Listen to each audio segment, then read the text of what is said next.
For decades, both India and China were afterthoughts in a supply chain dominated by the US, Taiwan, and South Korea. But today, semiconductors are emerging as the backbone of geopolitical power. If we go back to the 1980s and 90s, India and China's semiconductor industries looked eerily similar. Both had state owned fabrication plants, in short, called fabs, that were quite outdated compared to global standards. Both relied on importing over 90% of their chips. However, in the early 2000s, China decided that the stagnation will really go against their goals, and they must start formulating plans to counter this. They launched what was called as Project 909 and established the SMIC, which stands for the Semiconductor Manufacturing International Corporation, offering tax breaks and infrastructure to hire talent from abroad, especially in the US and the region of Taiwan. In 2014, while India was still involved in policy design, China's State Council approved the National IC Development Guidelines. They backed it with the Big Fund, which was an injection of $22 billion in Phase 1, followed by another $28 billion in 2019. This eventually sparked a boom of over 2,000 fabless startups in just 6 years. India, meanwhile, remained what experts called a design services hub, which is great for back-end work in global firms like Texas Instruments, but with zero appetite for the financial risk of manufacturing. That historical reluctance meant that by 2020, while China was building fabs, India was still offering services and not getting its hands dirty with manufacturing. It wasn't until December 2021 that India launched its own Indian semiconductor mission, almost a decade behind China's big push to conquer the semiconductor sector. Since the US sanctions tightened in 2018, especially against Huawei and its chip design arm, HiSilicon, China has been forced to think differently.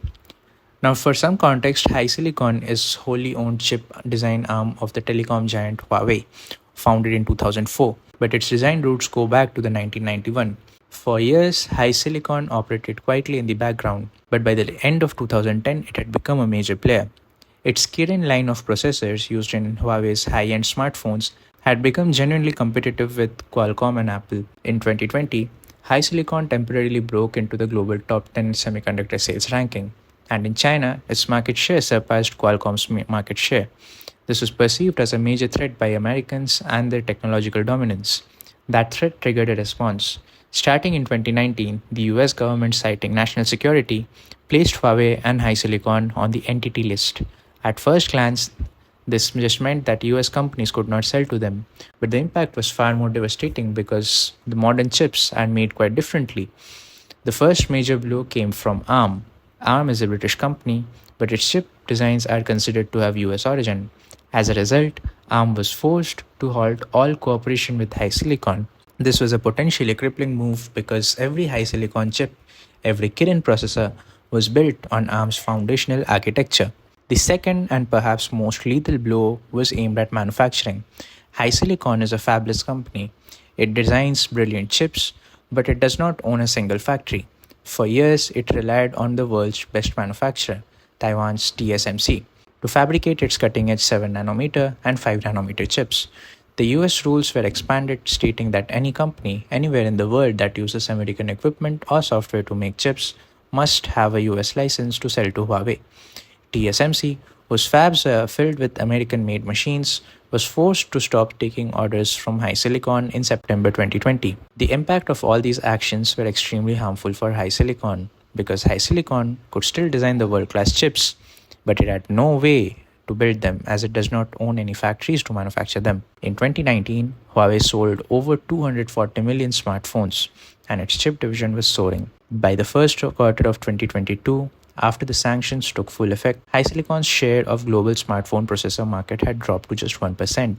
By the end of 2022, that figure was effectively zero.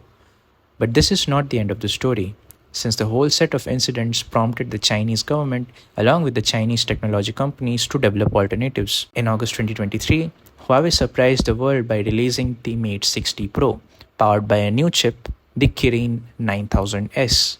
Analysis confirmed it was manufactured not by TSMC, but by China's own SMIC, using a 7nm process. It was less powerful than the cutting edge, but it was entirely domestically manufactured. This was followed by the Kirin 9020 in late 2024. The sanctions on high silicon may have hampered the scene for some time, but in the backhand, China and the technological space built an ecosystem to manufacture chips from scratch. Essentially, the Chinese government's massive spending and its long term battle for self sufficiency proved to be quite fruitful for the semiconductor technological dominance. In 2024 alone, China's semiconductor capital expenditure hit $41 billion, dollars, a 19% increase year on year. They are building dozens of factories in order to completely indigenize the supply chain, reducing dependence on other parts of the world. However, since they cannot buy the advanced EUV lithography machines from the Dutch company ASML, they may face difficulties in order to proceed with such a space.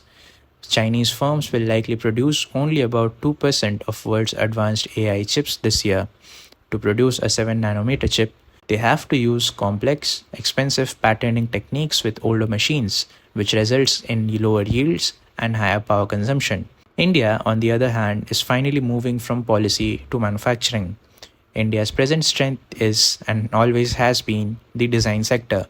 Today, India accounts for 20% of world's semiconductor design workforce, which roughly stands around 150,000 engineers. The manufacturing gap, however, is a huge problem that India must focus upon. India currently contributes less than 0.5% of global fabrication capacity, but for the first time, this is changing.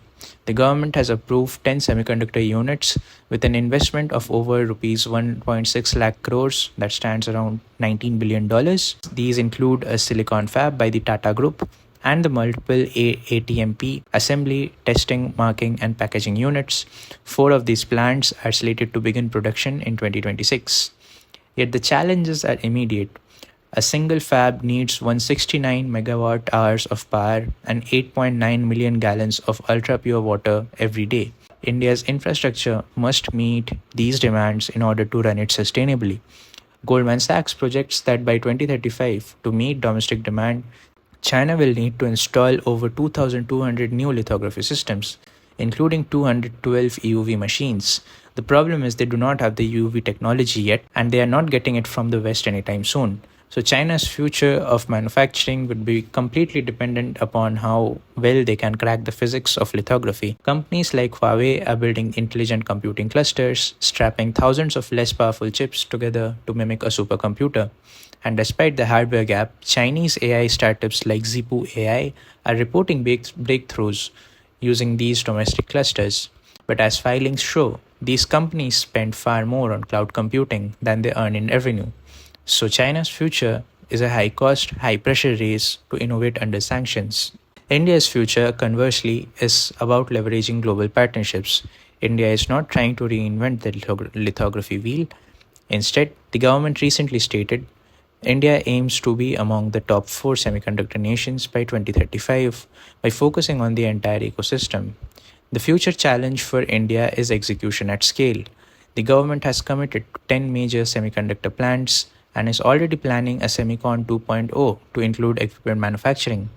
The target might sound big, but it is achievable that by 2029, India wants to design and manufacture chips for nearly 70 to 75% of its domestic applications, including advancing to 2 nanometer and 3 nanometer nodes.